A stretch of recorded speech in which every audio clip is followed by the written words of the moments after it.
Welcome to Tech Bytes and News, your daily roundup of articles featured in Hacker News. Today, we're diving into a fascinating piece by Ger Wang, a Stanford professor, on the limitations of generative AI in art. He argues that current Gen AI art tools are, frankly, unimaginative. Intriguing, right? Absolutely. I'm eager to hear this. He mentions Suno, an AI music company, and their CEO's claim that most people don't enjoy making music. That seems like a pretty bold statement, doesn't it? It is. Wang cleverly points out that the struggle, the process, is often what makes an activity meaningful. It's not about effortless creation. It's about the journey. He uses the analogy of mountain climbing. You wouldn't take a helicopter to the summit, would you? The climb itself is part of the experience. Exactly. He's essentially saying that Gen AI art tools, by automating the creative process, are selling helicopter tickets to the summit of artistic expression. They bypass the crucial learning and growth that comes from the struggle. A very insightful critique. Yeah. He even shares a personal anecdote from his early days, a pivotal moment at a house party, where a guitarist challenged his plans to build an automated music composition engine. The guitarist simply asked, "What's the point?" That question completely changed his perspective. Wow. That's powerful.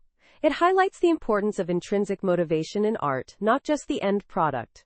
It makes you think about the value of the process itself. It's not just about the destination, it's the journey. Precisely. He contrasts this with the current trend of Gen AI tools that prioritize ease and efficiency over the creative process. He even mentions a student project, auto-riz.ck, which uses AI to play cheesy saxophone music when it detects a seductive glance.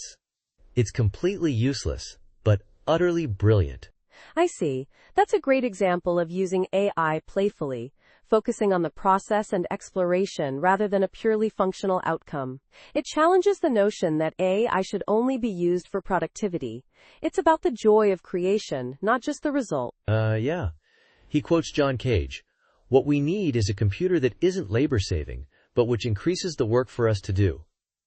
That's a radical idea, isn't it? It's about embracing the challenge, the friction, as part of the creative process.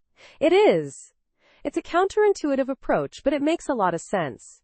It's about valuing the struggle, the learning, the growth that comes from the process. It's about the human element. Exactly.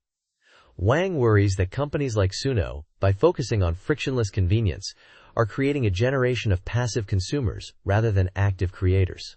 He's concerned about the potential for cultural stagnation. That's a valid concern. It's a trade-off between ease of use and the potential loss of something valuable. The intrinsic rewards of the creative process.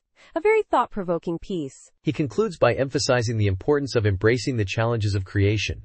Even with AI, he wants his daughter to appreciate the value of the struggle, the joy in the process. A powerful message for the future. And that's it for today's Tech Bytes and News. Thanks for listening, and have a great day. Bye-bye.